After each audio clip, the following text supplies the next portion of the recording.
नमस्कार, मैं हूं कमलेश। हमारे खास कार्यक्रम में आपका स्वागत है। भारत का वो हिस्सा जिसे हम भारत का भाल कहते हैं, हिंदुस्तान का भाल कहते हैं, जम्मू कश्मीर इन दिनों फिर चर्चा में है। कारण है कश्मीर से आतंकवादियों का जम्मू की ओर शिफ्ट होना।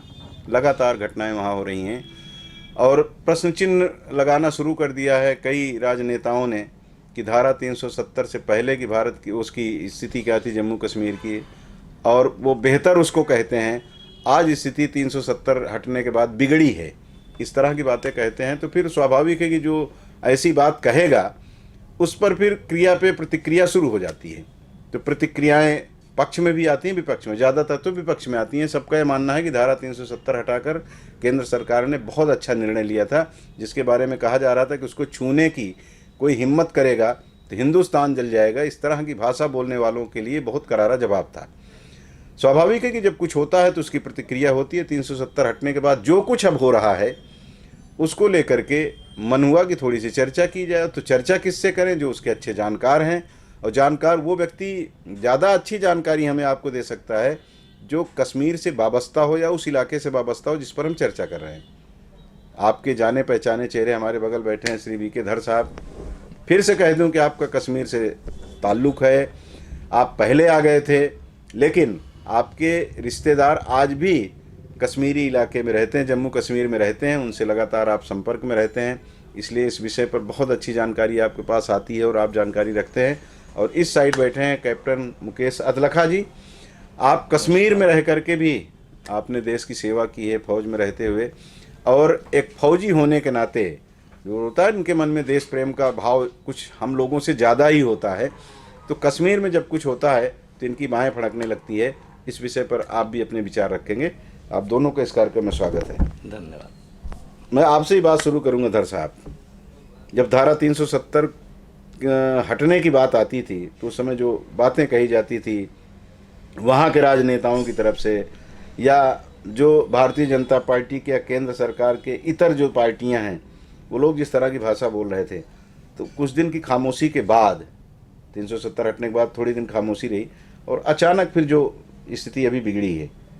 क्या लगता है, मन में क्या आता है इसको सबको देखकर? देखिए, मैं एक बात आपको बता देता हूं कि 370 को लेकर जो हवा बनाया था जी कि ये और कश्मीर, जम्मू नहीं, मैं जी कश्मीर की बात कर रहा हूं, जी एक ही है। 370 हटा तो कश्मीर भी खत्म हो गया। ये बिल्कुल एक धारणा बनी हुई थी, विपक्षियों ने भी बनाई हुई थी और एक साधारण आदमी के दिमाग में भी ये बात थी जी। जबकि वो डिवाइसिव था, मतलब वो विभाजित करने वाली धारा थी जी। तो जब ये हटाने का निर्णय लिया होगा मोदी जी ने, और मेरे को तो ये भी पूरा विश्वास है कि मोदी जी के सिवाय कोई और कर भी नहीं सकता था इसको जी। ये तो पक्की बात है। तो जब उन्होंने लिया होगा तो बहुत सारी चीज़ों को ध्यान में दिया होगा, और जो ये धमकियां दी गई थी उसको, और आपको पता अगर ध्यान होगा, एनएसए डोभाल जो है कम से कम लगभग 1 महीना कश्मीर के अलग अलग डेरा डेरा डाल के बैठे थे। साधारण आदमियों के साथ उनके वीडियो आते थे, फोटो, खाना खा रहे हैं, कहीं गलियों में घूम रहे हैं। तो वो गली में घूमना और वो सब वीडियो जो थे वो तो सिर्फ एक प्रोजेक्शन था। अंदर वो खाने में उन्होंने सब जगह अंदर पता कर लिया, और पता ये किया जो कि हमको भी पता था कि बुरी तरह वहाँ का मुसलमान बचे हैं वहाँ। जी जी, कश्मीरी जो है, हाँ, कश्मीरी मुसलमान आर्मी जी है अगर, तो अदरवाइज सारे वहाँ मुसलमान हैं। 2-3%, 1% हिंदू हैं जी तो वो लोग जो हैं बुरी तरह त्रस्त थे। जी। पूरा बिजनेस खत्म, टूरिज्म पे पूरा कश्मीर, टूरिज्म और उसके संबंधित जो खरीदारियां होती हैं उसी पे सारा कश्मीर रीजन जो है वो निर्भर था, और अर्थव्यवस्था उसी पे टिकी हुई है। और लगभग खत्म हो चुका था जी। सरकारी नौकरियों में काम नहीं हो रहा था, लोगों के जो सरकारी काम है वो भी नहीं हो रहे थे, साधारण काम नहीं हो रहे थे, इलाज नहीं मिल रहे थे, बच्चों की पढ़ाई नहीं हो रही थी, सड़क पे निकलना मुश्किल था, कब कहाँ क्या हो जाएगा किसी को पता नहीं होता था। तो वो मुसलमान वहाँ का त्रस्त था बुरी तरह, और यही डोभाल साहब ने मेरे को लगता है फीडबैक दिया होगा मोदी जी को, जिसके बाद मोदी जी ने ये ऐतिहासिक कदम उठाया।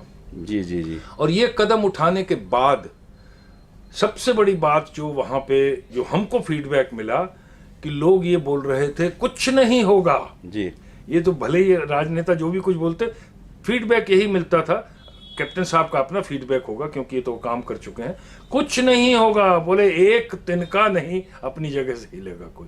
तो ये वही हुआ, और उसके बाद की स्थिति जो है वो अब बाद में तो सब जानते जी हैं। जी जी जी जी स्वाभाविक है कैप्टन साहब, आप वहाँ रहे हैं तो वहाँ की स्थितियों से आप दो चार हुए होंगे, समझे होंगे, देखे होंगे। मुझे तो याद आता है कि लकी राम अग्रवाल जी जो भाजपा के एक बड़े नेता हुआ करते थे, वर्तमान विधायक बिलासपुर के अमर अग्रवाल जी के पिताश्री, तो ये लोग गए थे उस तिरंगा यात्रा में जिसमें मुरली मनोहर जोशी जी राष्ट्रीय अध्यक्ष थे, नरेंद्र मोदी जी उनके साथ थे जो वर्तमान प्रधानमंत्री हैं।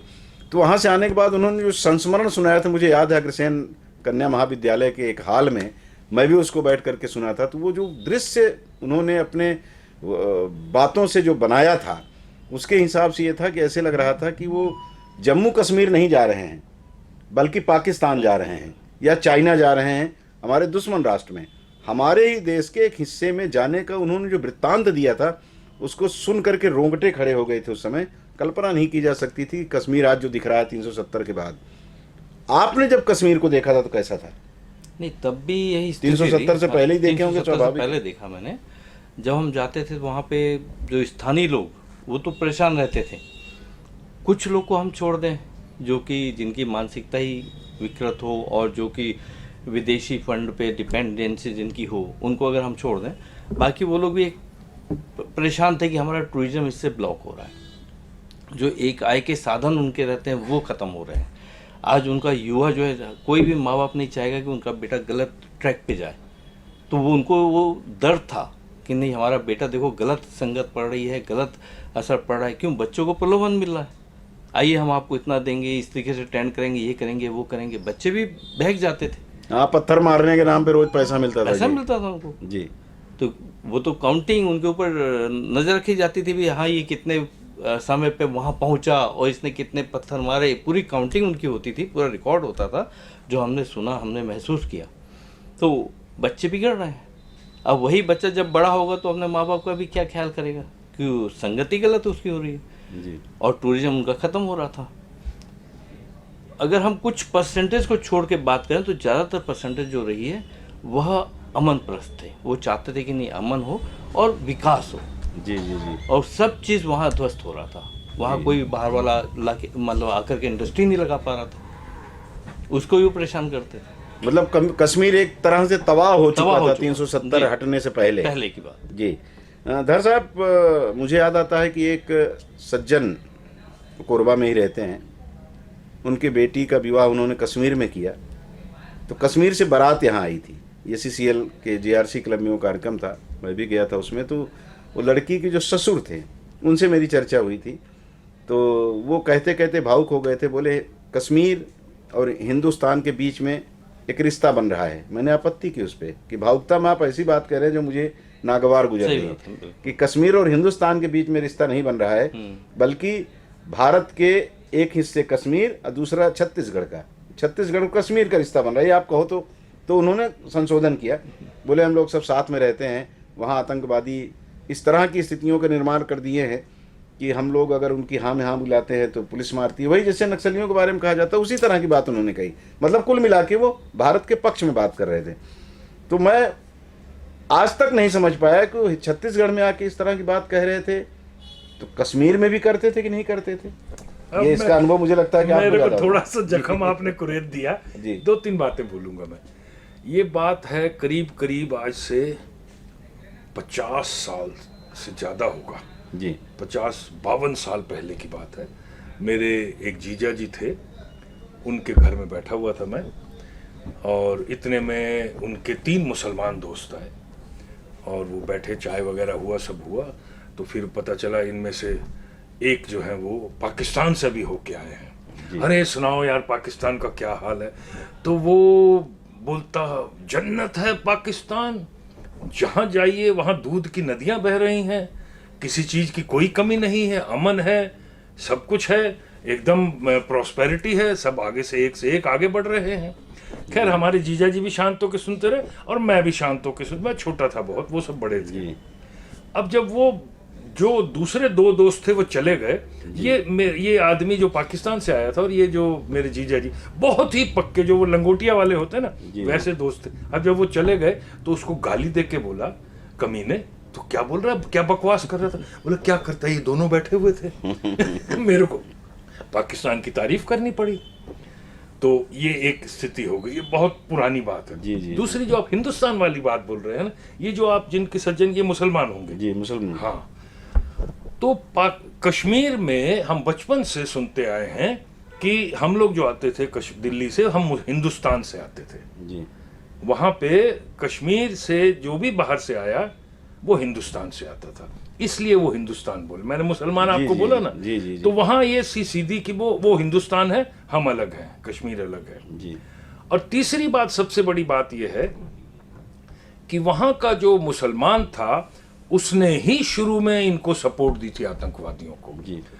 और इनको सपोर्ट देके 1990 में जो भयंकर कांड हुआ और सब कश्मीरी हिंदुओं को या तो लेकिन 47 में कबाइलियों के ऊपर आक्रमण इन्होंने ही किया था। इन्होंने शुरू किया था।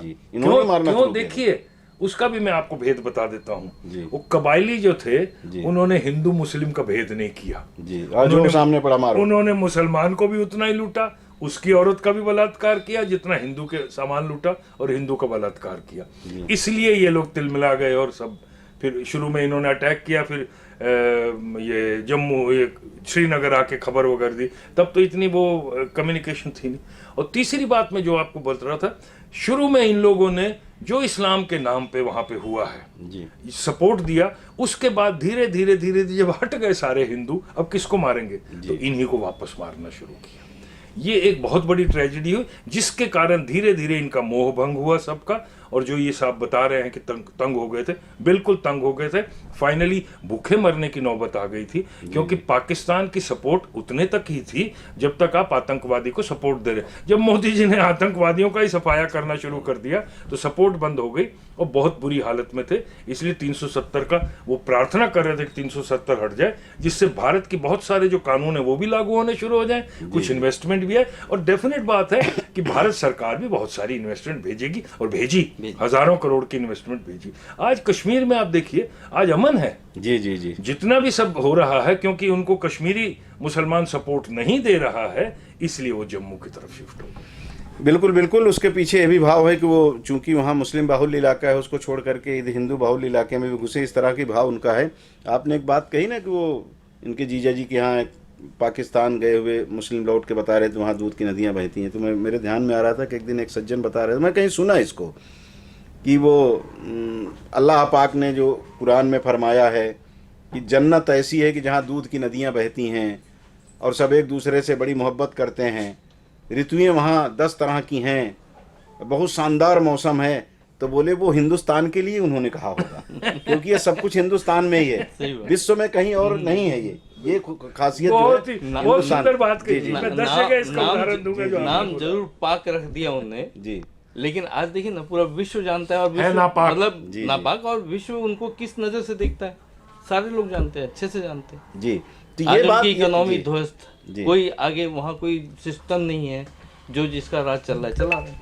तो अब तो लोगों को ये समझ में आ गया होगा कश्मीरियों में, जो आपने कहा कि वो अब किसको मारेंगे, वो तो खत्म हो गया भाई। आप एक तरफा राज आपका हो गया, सारे मुस्लिम वहाँ हो गए, तो अब हिंदू मुस्लिम वाली बात तो खत्म हो गई।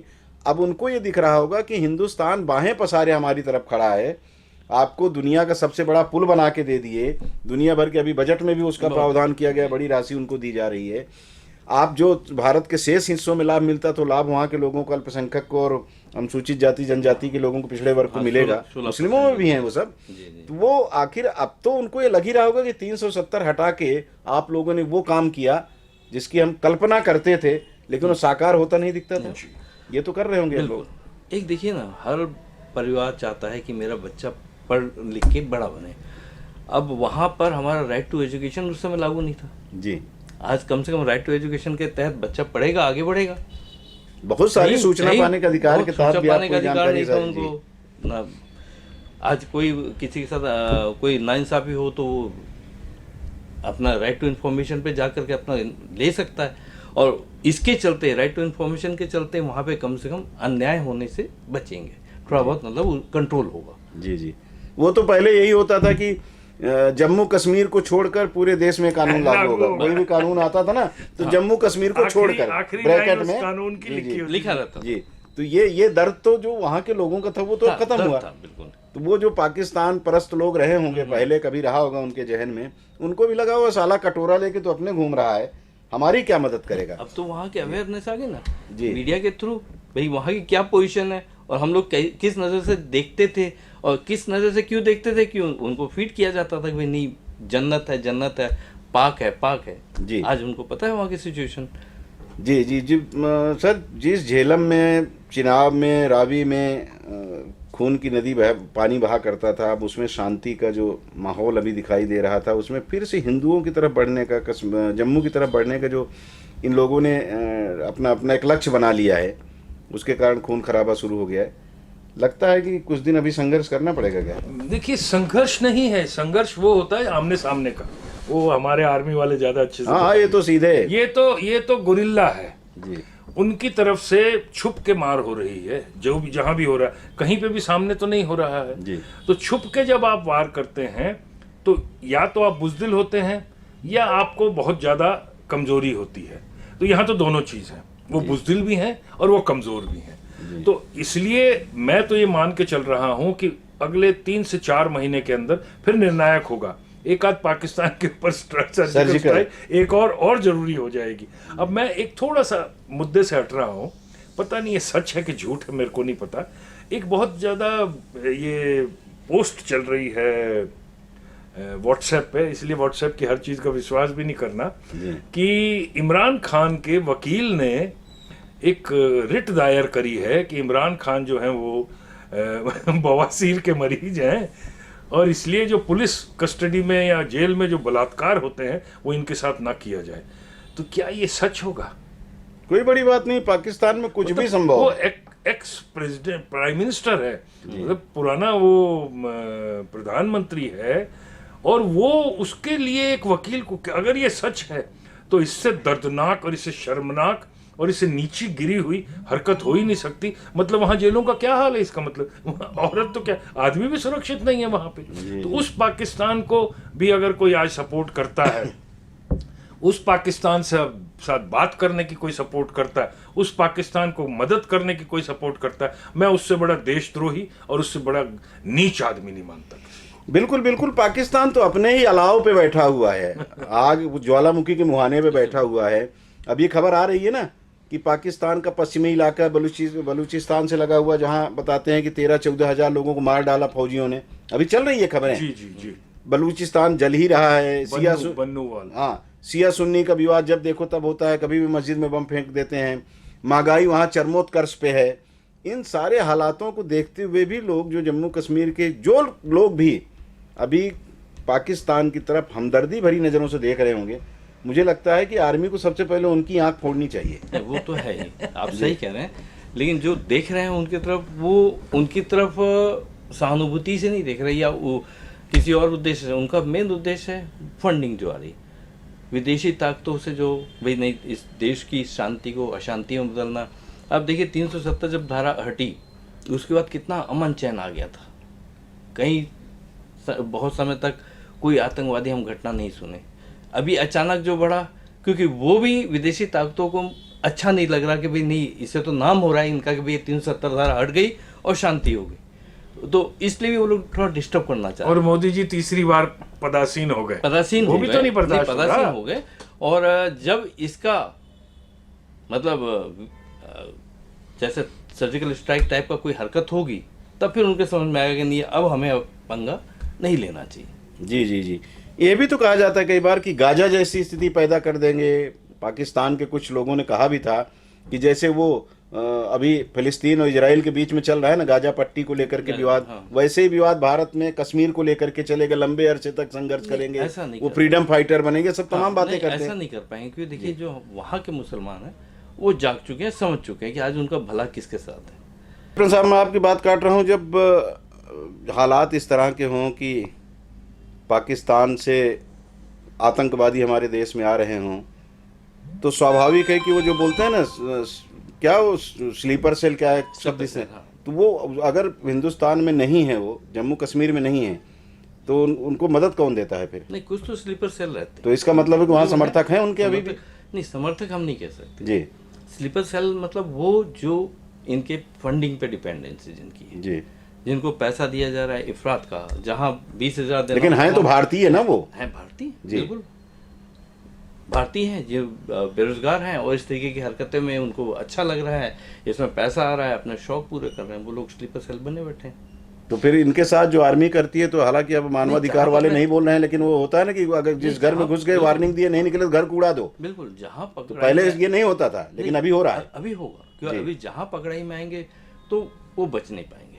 पहले तो बच जाते थे, पहले तो उनके पास कहीं इस तरीके के सपोर्ट हो जाते थे, आज कोई भी सपोर्ट नहीं करेगा उनको। जी दर साहब, लोकल लोग अब सपोर्ट करते हुए नहीं दिख रहे हैं। नहीं, थोड़ा लोकल- बहुत तो पकड़े गए हैं, अभी देखिए, जम्मू में भी कुछ लोग। जम्मू साइड में जी जम्मू कमिश्नरेट में चाहे हिंदू हो चाहे मुसलमान कभी भी पाकिस्तान के साथ या आतंकवादियों के साथ नहीं था। किसी भी स्टेज में नहीं था, और डिक्लेयर करके था, जी ओपन था, और बहुत सारे जो आतंकवादी उस रूट से आना शुरू किए थे उनको पकड़ लिया जाता था, क्योंकि यही लोग उनका मुखबरी कर देते थे। अभी भी अगर आपको याद होगा, पीछे एक आदमी ने एक दो लोगों को देखा, संदिग्ध देखा, पानी वानी कुछ मांग हाँ, रहे थे, उनको पकड़वाया, हालांकि उसके घर में सम्मान भी मिला उनको, हाँ राष्ट्रपति से। सम्मान मिला, उनके घर में पुलिस पोस्ट भी कर दी गई, आर्मी की पोस्ट, शायद उसके ऊपर भी हमला हुआ। जी। तो वो लोग कभी भी नहीं थे। लेकिन होता क्या है कि क्या 10,000 में से एक आदमी तो चाहिए आपको। जी वो एक आदमी या दो आदमी कहीं पे छुप के बैठे, स्लीपर सेल की जैसे आप बात कर रहे थे, छुप के बैठे हुए हैं, और वो बिल्कुल साधारण जनता के साथ, सबके साथ घुले मिले हैं, पुराने आदमी वहाँ के।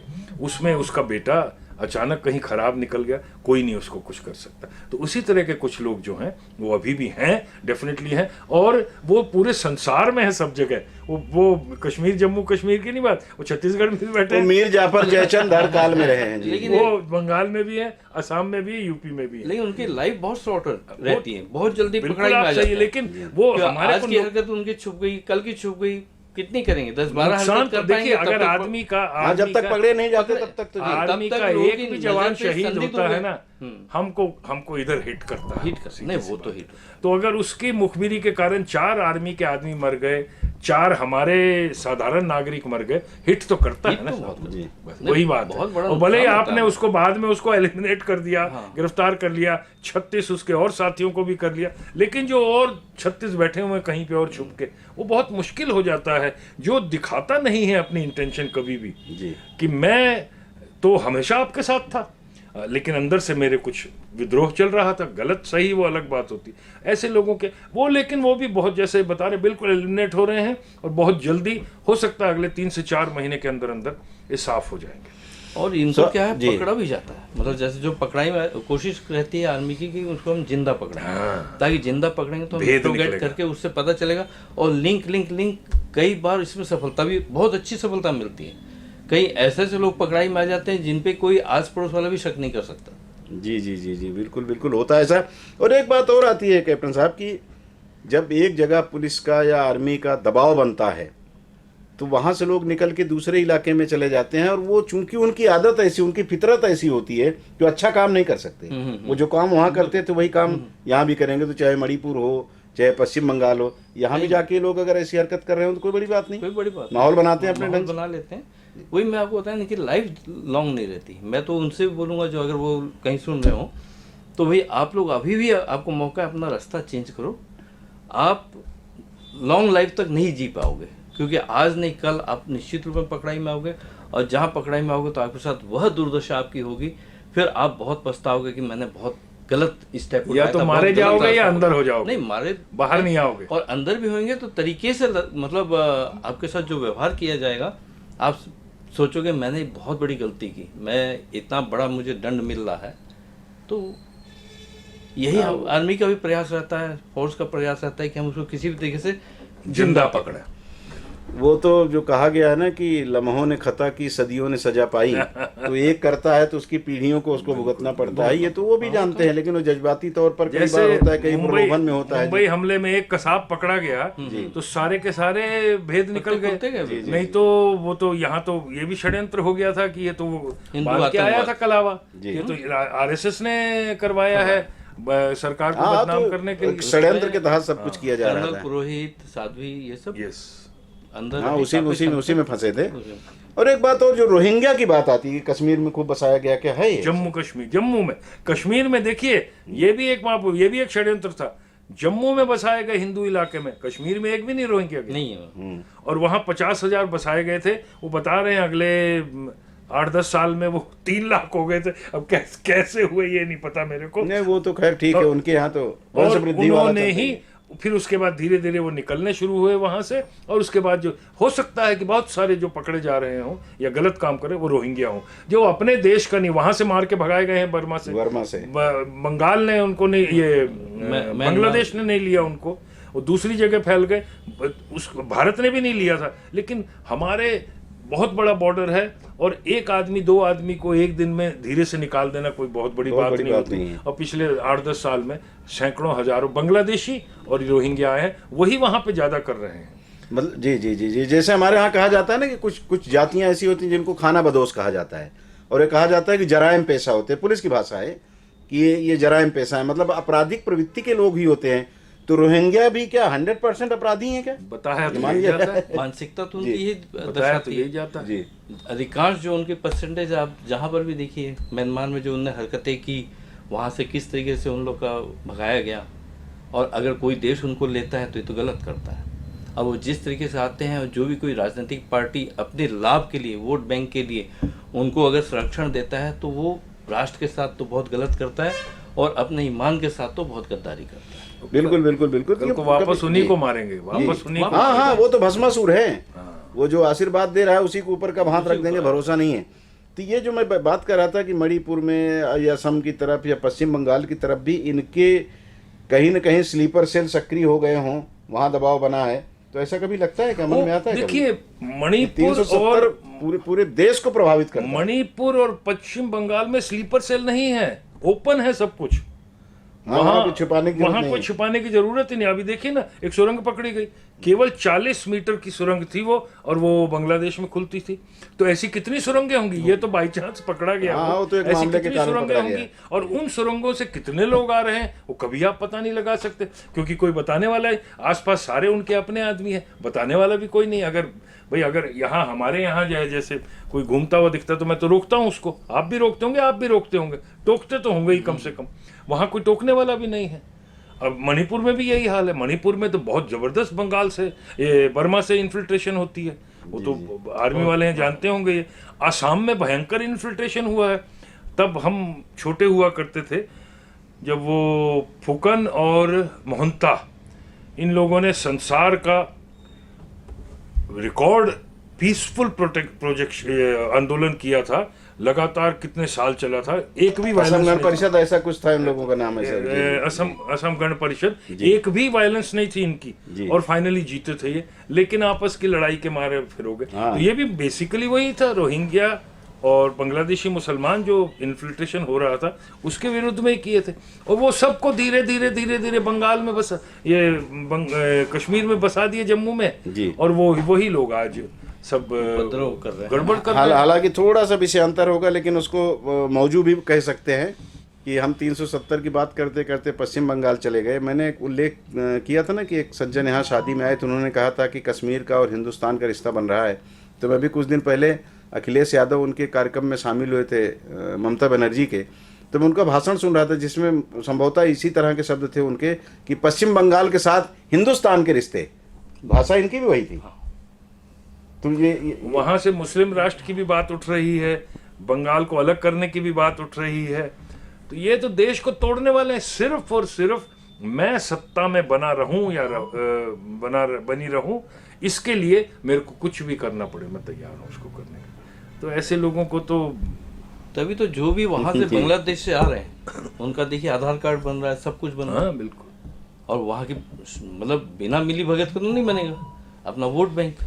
तो कभी कैप्टन साहब मन ऐसा नहीं कहता कि जो आर्मी के जवान वहाँ 24 घंटे सेवाएं दे रहे हैं, नींद उनसे कोसों दूर चली जाती है, परिवार से कोसों दूर हो जाते हैं वो, राष्ट्र की सेवा में लगे हुए और उनको दिखता हो कि देखो ये नेता ऐसा कर रहे हैं, तो कभी मन नहीं होता कि उठाएं तड़ तड़ तड़ तड़ शुरू कर दे? नहीं, मन तो देखिए, मन एक अलग चीज है, मन चंचल है, वो हो सकता है भाई। हम लोगों को लेकिन- गुस्सा आता है, कुछ नहीं करते तो लिख डालते हैं, 2 तमाचा मार दो। तो आपका लेकिन- तमाचा तो ये है ना। नहीं, तमाचा है, लेकिन जब भी वो ट्रिगर में हाथ रखने से पहले सोचना पड़ता है कि भाई हम यहाँ पर किस पर्पज से हैं और क्या हमारा अनुशासन है और क्या हमारा अच्छा, सिद्धांत। फौजी वाला, जी वाला, जी वाला। जी वाला, जी जी कि अभी आपको नहीं कहा गया है इसलिए आप हाँ, ऐसा नहीं नहीं। करोगे, लेकिन मन तो फिर मन तो होता तो- ना कि अंदर की बात आदमी जब दबाता है। देखिए, अगर आपने- आपको याद होगा, आपने- वो जो हमारे मेजर साहब थे जिन्होंने अपने साथियों को बचाने के लिए एक आतंकवाद पत्थरबाज को गाड़ी बांध के दिया सामने था। बांध दिया था, जी। खूब उसका क्रिटिसिज्म हुआ दुनिया भर में, लेकिन उसके बाद पत्थरबाजी भी रुक गई थी। काफी हाँ। कंट्रोल हुआ। पत्थरबाजी भी रुक गई जी, थी। जी।